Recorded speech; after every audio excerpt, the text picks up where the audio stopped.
Hey guys, what's up? Welcome to part 4 of our 10-part series, Shooting the IDF Way. Some new guys here, but so I want you guys to know who I am a little bit. My name is Mikey. I'm a retired lieutenant colonel from the IDF. I spent about 22 years in the Army. Basically, all I did was shoot and teach people how to shoot. I developed the sharpshooting and marksmanship school of the IDF. I wrote the Israeli doctrine how to shoot a gun. Trained about 500,000 Israeli soldiers and a few thousand US troops as well. I always say it's probably one of the only things I know, and if you ask my wife, she'll tell you it's the only thing I know. So in this series, what we're trying to do is just to give you guys some knowledge and to share what we know. I'm not saying what we do is better than anybody else, but it's the way we do it. Shout out to my buddies out in Gorak Shooters. I love you guys. Garrett, Aaron Forum, you guys are great. The past month has been kind of crazy on Instagram. We have, it's been crazy. We did a little funny movie on the macaroni and macaroni, and it got a few 100,000 views. And I've had some new friends on Instagram, you know, Ben at Guns Daily, and Carlos at Sig Guns, and David and Tyler at Rifle, and you know, Drew Hopkins. You guys are awesome. We're gonna probably see some of you guys watching us today, and so welcome, and I hope you guys enjoy. Something closer to my heart, if you look at our Google Analytics and Instagram, you see that the city that follows us the most on both Hartman and on CA is Houston. And right now Houston's going through a very, very hard time. There are some stories that you see of heroic people helping out and going there and helping, just warms your heart. So here at CA and Hartman, we also want to do our share. So we decided that 10% of all of our income that we're making from the web orders the next 4 days through Labor Day, we're going to donate to the hurricane relief effort. We love you guys in Houston. You guys just stay strong. Okay, let's talk a little bit about standing. I'm going to be saying some stuff that it's going to be kind of hard to get. It's going to be kind of hard to digest, but come up with an open mind, and even if I say things that are crazy hard for you, try to understand them at least. I don't think we do things better than you guys do. It just works for us. So I'm going to show you how we do the IDF standing positions and the way we do that, okay? Now, when you look at standing position, and you study all kill shots that were done in the last, since 1948 that Israel, existed, probably less than 10% of all kill shots are done in the standing position. I know that's kind of crazy because we love shooting and standing. We love shooting and standing because it's comfortable. Kneeling sucks. You get your clothes dirty, it hurts. Prone, all your whole clothes are in the mud. We love shooting standing. We probably shoot more standing than any other position. But when you look at in fighting scenarios, under 10%. Now, when we do the standing, there are certain things that we have to do and take into account, and I'm going to try to show you guys how we do that. But when you shoot standing, you have to understand you're doing this not because you want to, it's because you have to. Standing is not a good place to shoot. Why? You're the least accurate by far on the other positions because you have no support whatsoever. And number two, the full body is in front of the enemy. So he has a much bigger target to hit. So standing is not good. You do it only because you have to. There's one of two reasons. Either you don't have the time to get down to kneeling, sitting, or prone, or you can't do it because you don't have the line of sight. There's an obstacle between you and the enemy that does not allow you to go to a lower position. Because if I go, let's say, to a kneeling position, I can't see him, I can't fight. So I shoot standing only because I have to, okay? So now what we're going to try to do is, when I do have to do standing, how do I do it? So I'm going to show you how they taught me in 1988 when I joined the infantry. I grew up as a scout sniper, how they taught me, and then what I did when I built the shooting doctrine, okay? So I'm going to just move the chair out of the way here for a second, and we're going to talk before that a little bit about safety. Okay, both guns that I'm going to be using have a safety rod in them, okay? This is in the chamber and goes outside of the barrel. Their gun cannot be shot. Sometimes these internet safety guys don't like it when I put a finger on the trigger. I did this movie on the macaroni, and we got like 14.5 million views, and we were using a plastic gun that doesn't really look like a Glock, right? It's a plastic, it's not even a squirt gun. And they said I put my finger on the trigger when I was trying to show trigger pull.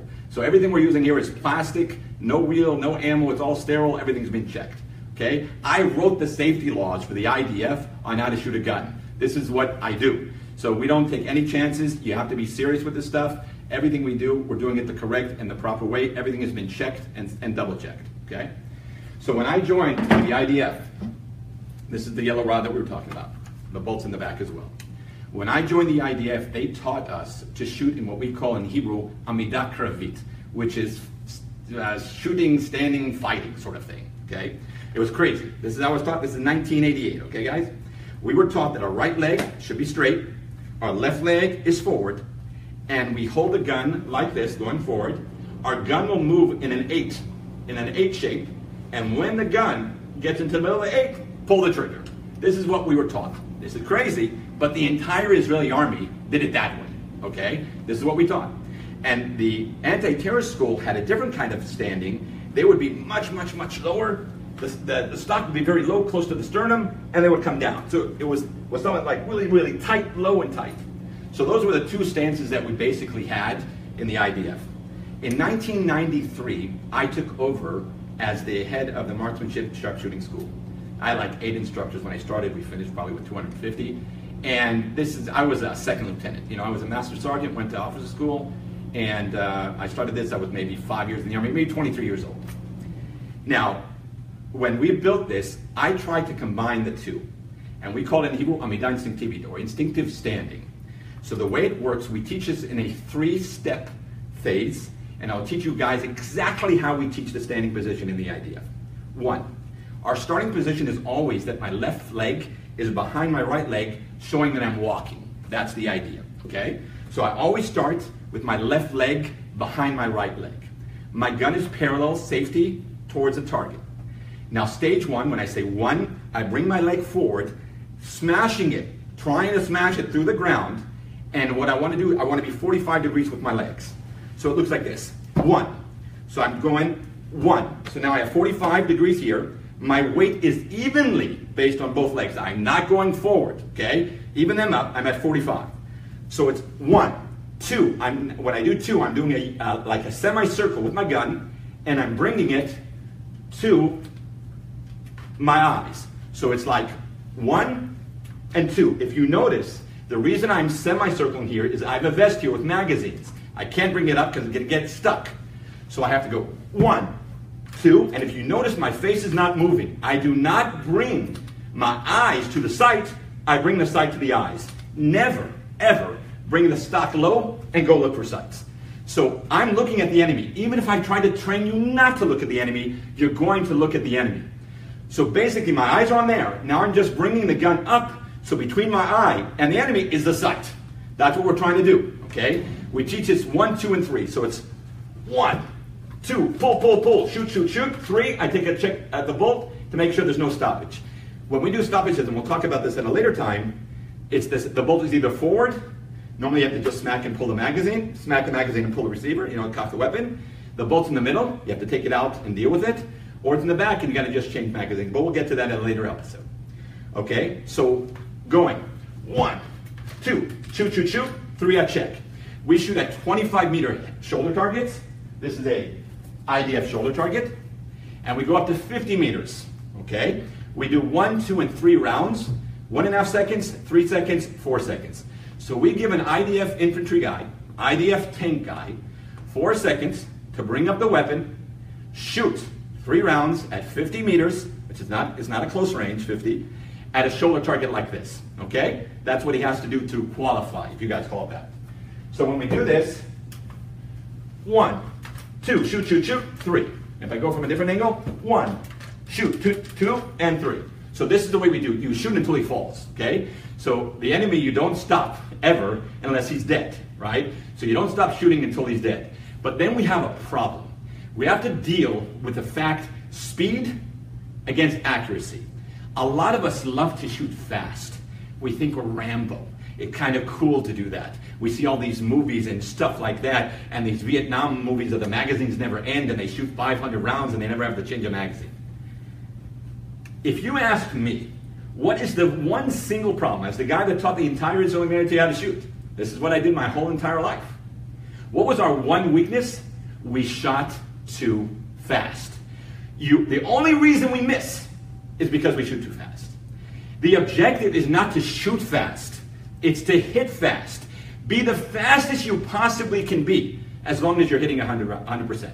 If you miss a shot because you shot too fast, you made a mistake. The bullet doesn't have a brain. It doesn't matter, oh, let's go right, let's go left. It goes where I'm aiming it. If I'm not aiming correctly, I'm gonna miss the target. So you must make sure the barrel sight is on the target before you shoot. Many of us say, okay, we'll shoot 20 rounds, let's say we'll hit 6. The objective is not to shoot first, it's to hit first. So you're a genius when you're able to shoot fast and hit fast. You're not a genius if you shoot fast and you don't hit anything. So never let speed affect your accuracy. Now what does that mean? Train to hit 100%. Once you're 100%, then start doing it faster and faster and faster until you find that line where you're now affecting your accuracy. That's what you need to do. Train shoot as fast as you can, as long as you're hitting 100%. Don't let speed ever affect your accuracy. Shoot as fast as you can, because you got to hit him before he hits you. But don't do it in a way that you don't hit him. So firstly, hit 100%, then start doing it faster and faster. This is done a lot with live fire, a lot with dry fire. I want to correct myself. You don't really even have to pull the trigger. Just practice the 1, 2s, and 3s. Just practice going in. Just bringing the gun to you. Don't even move. Just bring it to you. It just comes to you every time. You're there already, you know? Once you're there, it's simple. I don't move my head. It just comes to me. Just this very, very simple thing to do. If you guys have cover, look for cover. We even teach a guy in the IDF, if let's say he's shooting and the magazine is empty, that means, we end of magazine, we don't keep him standing up. We always bring him to the kneeling position and take out the magazine. We do this because we want to get to a position that I'm not standing in front of the enemy with no rounds. So when you have to deal with a stoppage, or your magazine's done, which we call a stoppage in the IDF, you don't do it in a standing position. So we even train them from day one. You finish your rounds at the range, you finish it not in a standing position, but in a kneeling position. You just go down because we're trying to teach them from day one, be in the kneeling position when you're done with rounds. I hope I was clear on that. Now let's talk a little bit about, when we put in the magazine, we always put it when it's on the side. Let's talk a little bit about common mistakes, okay? A lot of people, they make a mistake that they open up, when they come into the shooting position, they open up their leg too far, and when they go in, the weight transfers to my right leg, okay? A lot of people think that there's like recoil on a 5.56. It's a joke, recoil. So they're like pushing forward, no, this is crazy. Bull, no need for it, it's ridiculous. So one problem is that they go forward, bringing their weight to the forward leg. That's common mistake number one. Another mistake that people do a lot is they bring the stock low and they go look for the picture. They go down with their head, okay? You'll see this all the time. And number three, you'll see them taking a stock like this and then they lose their shoulder. There's no shoulder behind the stock. So either they're going forward, they do that by accident, they go 45, or it's stocked too low. Now when we teach, we want to teach what we call, how do you move from one target to the other? How do you engage multiple targets? So what we do in the IDF, and we do this very different than what you guys do, we go up like this. You shoot one, boom, boom, boom, and then we do what we call a U, and we go to the next target. We're shooting one, and if it's small, just like a U like this, okay? We do that. Now, why? When we move from target left to right, there are two options. One is to go in a straight line, and the other is to go into a U. The reason the IDF we use a U is because the target is mostly longer than it is wide in width. So what we do, we want him to lock it on there. When you go this way, you can pass it. So it's very hard to control the speed when you're going left to right. So this way you lock on. It's a small little U that you make with the weapon, and it locks. So when you guys train, put two targets in front of you. Do it whatever range, it doesn't make a difference, but put, let's say, 5-6 feet between them. So now you're going 1, engage, engage, engage, 2, engage, engage, engage, okay? So practice that U all the time and you'll see that you lock on the target faster and more accurate when you do the U than when you go straight. Okay, this is what we call the standing position and what we call Amida instinctivity. Now I'm going to show you, this is when we had no time. No time to go to kneeling. The enemy was too close. He was at short ranges, up to 50 meters. So we had to shoot in this position. Now I'm going to show you a position which is going to be kind of weird to see. How do we engage a target that can be even 300 yards from us? But we do it in a standing position because there's an obstacle between us and them that does not allow us to shoot, to see them. We have no line of view. So, I'm an old man already, but we'll put on a little bit to try to show you guys how this works. And the whole idea here is to get to a point where we use our vest when we train this. When I was in the Guinness World Records of the IDF as a vest shooter, this is the position. I love what I'm about to show you. This is a position I think is even more accurate than prone. I love shooting like this. I'm going to look funny, and some of you guys are going to make fun of me. I lost about 40 pounds in the last 3 months because one of you guys on internet said I had a pot belly. So you guys got me upset and I had to lose a lot of weight. So now I'm going to be using this, and I want to show you how we're doing it. I'm going to move to a black gun. Okay, same rod, same bolt in the back. So you guys can see a little contra. This is what we call basic standing. We sometimes even call it sport shooting. It's similar to what you guys see on the Olympics when people shoot it with the skiing, whatever that stuff is, a biathlon or whatever it's called. We're now standing a profile to the target. My left shoulder, as a right-handed shooter, is towards the target. I then bring my left elbow on the vest. It's resting on the vest, okay? And I bring my weapon that the stock itself is between my muscle and my shoulder. It's not even my shoulder. Between my muscle and my shoulder. And I can even lock the magazine on my arm. So if I do it like this is the situation. Now, I love this. You're able to do centimeter. That's a 0.4 of an inch groups at 25. You can put shells at 25 and shoot holes. We used to do that and wear them as necklaces. We were idiots a little bit back then when we were younger. You have no idea how accurate it is. You don't move. You know, you're always standing. When are you in a prone position? When you watch TV with your elbows on the ground? You know, we think prone is the most accurate because many points are touching the ground, but it's not normal, it's not natural. My entire adult life teaching people how to shoot, do things that are natural. Don't try to be something you're not, okay? Do things that make sense to you, okay? So we call this the sport shooting, okay? So I'm doing this, now I have an incredible amount of accuracy. My weapon is incredibly stable when I do this, okay? So what happens here, I'm not going to stand like that in front of an enemy, right? You're not going to look like that. So the only reason I'm standing is if I go down to a kneeling position, I can't see him. So I'm standing, but I can shoot up to 300 meters in this position. Try this at a range. It's very, very cool. Even if you don't have a vest, okay? And we take this off. And let's say I'm going to go back to my brown gun so you guys can see it better. If I don't have a vest, you can do this. You do the same profile. Don't laugh now, guys. You move your hips forward and they lock. There's a locking. I'm locked on my left leg now. I'm locked. I now take the bottom of my hand on the bottom of the magazine here. Okay? So, 1, 2. I'm going to put a little bit angle so you guys can see it better. Okay? Shoot with this. If you're patient, you will see group size unbelievable. 100% it's easier with a vest. Much more secure, I'm much more stable. But if you do this, if you don't have a vest, try it that way. It's incredibly cool. Remember, the stock is in between my muscle and my shoulder.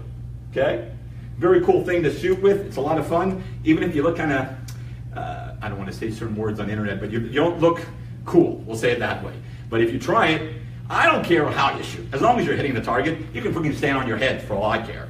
I never ever change anyone as long as they hit. But if they don't hit, or they don't hit perfectly, I can make them better. And that's the theory. Never accept mediocrity. Never accept 80%, 60%. Always get to 100%. There's no reason you should ever miss. The only reason you miss, the only reason, is because either you did something wrong or you shot too fast. There's no reason to miss. As I said, the bullet doesn't have a brain. It doesn't decide, let's not hit the target. Okay? Now, other than these two standing positions, we also try to deal with what happens in true battle. We try always to adapt ourselves to the obstacles we have. So if you got walls, you got cars, you got jeeps, you got BMP carriers, you always try to train the soldier to shoot in what we call uncomfortable positions. So we always train, we cut out boards and make little circles in there, and we try teaching them to shoot from what we call uncomfortable position standing, incredibly important. So I can be much lower, I can be higher, I can be crooked, you know, in battle you have to adapt. So we do that already in boot camp, we train them that way. Another thing that we do is shooting the opposite shoulder. So we teach the soldiers to shoot, if they're righty, to shoot lefty as well. And we by the way, we keep our arm against the magazine. I know you guys are doing it a bit different here. So shooting lefty, not easy, but you can do it. We asked them to shoot up to 50 meters head target. 50 meter shoulder target, sorry. That is the requirement from the IDF. Where did we get in trouble? With the Tavor. The Tavor, which I brought into the IDF, was a bullpup. So now what does that mean? The stock itself, all the mechanism is inside the stock. So what's happening now, if I shoot lefty with a righty Tavor, so try to imagine this is where the shell's coming out, right? So instead of the shells falling on the floor, they're actually going into my mouth, and I'm taking the shells out of my mouth and I'm putting them into the can, right? Because it's so, when you shoot with a bullpup and the bolt's in the back, you're now eating those shells. So we had to get rid of shooting left opposite shoulder when the Tavor came in. A lot of things happened with the Tavor as well. You know, we had these Jeeps that we go into the territories with, and the barrel of the M4 we would put outside of this little hole that's like protecting us. You know, only the barrel can go out, so we can shoot from inside the Jeep outside. The barrel of the Tavor was so short that it would sometimes, we would shoot inside the Jeep and the bullet would stay inside the Jeep, because the barrel, there's no barrel in the Tavor after the grip. So a lot of things we had to do. We had added on barrel lengths that we had to add on to it to do that. So it's very, very interesting to move from a M16, M4 to a Tavor, but that's that stuff. We hope to put this up on YouTube as soon as we can, and we will. We thank you for watching us. You guys are great. Please like us on Instagram and Hartman, and have a great Labor Day weekend. We'll see you in another month when we talk about the kneeling position. Hope you guys learned something. Everybody stay safe. We love you.